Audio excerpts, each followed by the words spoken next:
In the news, Black Lives Matter pushes Japan to confront racism. Andreas Ilmer, BBC News, August 28, 2020. To many Japanese, racism towards Black people has long been considered something that happens in the United States or Europe, not at home. But with the death of George Floyd in the United States sparked a wave of protests demanding that Black Lives Matter, people in Japan joined in too.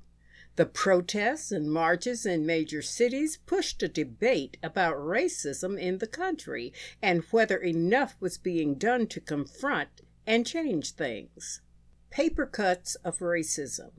In June, public broadcasts NHK aired a segment to explain to Japanese audiences what was happening in the United States with the protests over George Floyd's death. The report, in a news show aimed at younger audiences, featured an animated video depicting the protesters as grotesque stereotypes, deeply steeped in racial imagery, caricatures with exaggerated muscles and angry faces, and with looters in the background.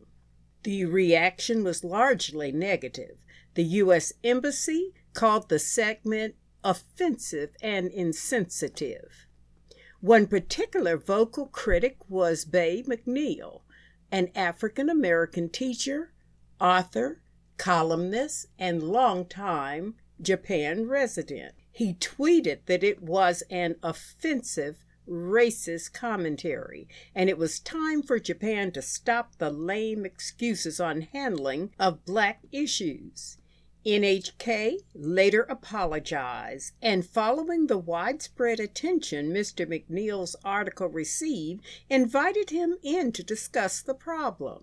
He soon found himself giving a talk to the entire NHK staff, which he said was an extremely interesting experience. There were a lot of great questions that showed that a lot of people did not know there were problems with blackface or whitewashing. It was really important that someone come in and was able to explain it.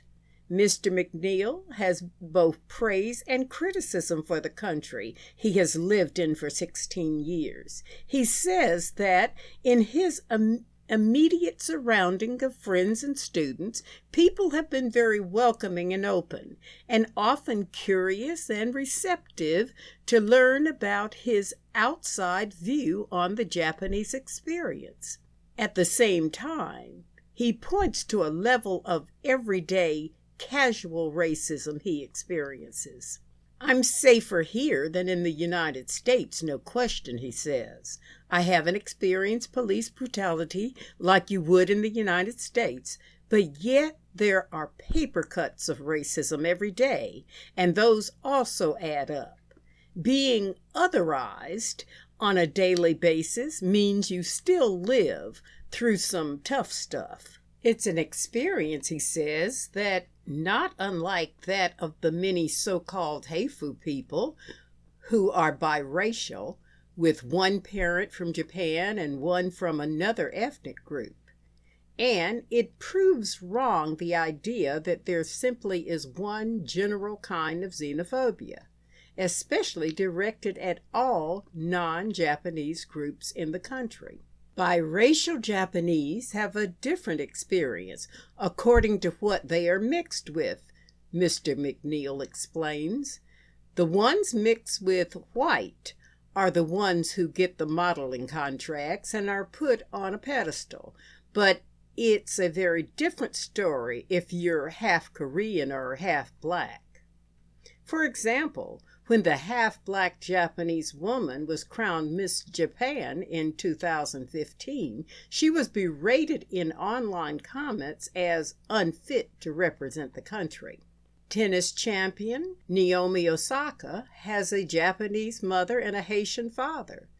In an advertising campaign, her skin was made lighter, and comedians were joking she maybe should get some bleach to change her skin color. Osaka has herself been very vocal against racism, both in Japan and the United States. This week, she withdrew from a top U.S. tournament in protest against police violence against black people in the United States, after which the entire match day was postponed. All of these are examples that show that perhaps the Japanese public is not quite ready to embrace their biracial population, Mr. McNeil says. Official statistics, in fact, count biracial citizens simply as Japanese. He points out, reinforcing how people see their country as largely homogeneous, unaware of that many of their neighbors don't fit in that easily. Miss Osaka's post. Hello. As many of you are aware, I was scheduled to play my semifinal match tomorrow. However, before I am an athlete, I am a black woman. And as a black woman, I feel as though there are much more important matters at hand that need immediate attention rather than watching me play tennis. I don't expect anything drastic to happen with me not playing, but if I can get a conversation started in a majority white sport, I consider that a step in the right direction. Watching the continued genocide of black people at the hand of the police is honestly making me sick to my stomach. I'm exhausted of having a new hashtag pop up every few days, and I'm extremely tired of having this same conversation over and over again. When will it ever be enough? John Russell, an anthropologist professor at Guildford University, told the BBC that anti-black racism is evident in a whole wealth of images and permeates Japanese society. Japan, for most of its history, has been largely closed to foreigners, but when, in the 19th century, the United States forced Japan to open to the international trade, the U.S. military mission treated their Japanese hosts to a minstrel show, a set of skits and musical performances by white crew members in blackface.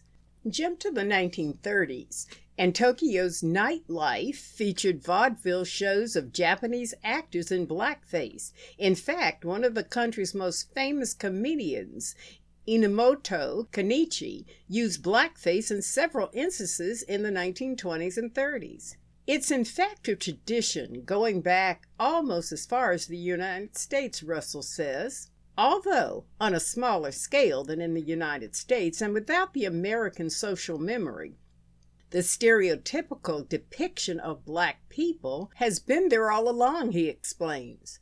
Social media has helped to challenge some of the views in conventional media, he says, but that is a mixed bag. It has both elevated the discourse on racism, but also elevated racism itself, creating a platform where vitriol can come to the surface. The abuse, which is, for instance, Naomi Osaka receives online, is a case in point.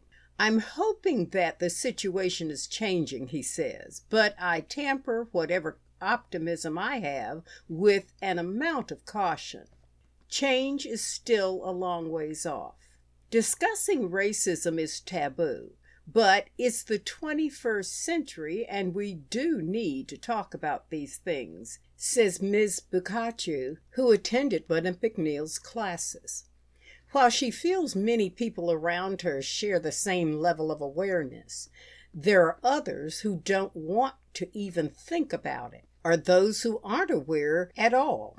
People who feel it has nothing to do with them. She says she herself has been aware of racism against black people before the events of the recent months, but that racism is usually only discussed in relation to xenophobia against Chinese and Koreans. Fellow student Harashima agrees. I also knew for a long time that there is discrimination, especially against Chinese and Koreans in Japan. Both say that the information that average Japanese get on the issue from the media is very superficial, lacking in depth, background, and history. The Japanese media presents Black Lives Matter as just an American problem, Ms. Hatashima says, and while recent events might have brought about a beginning of change, the optimism is somewhat muted.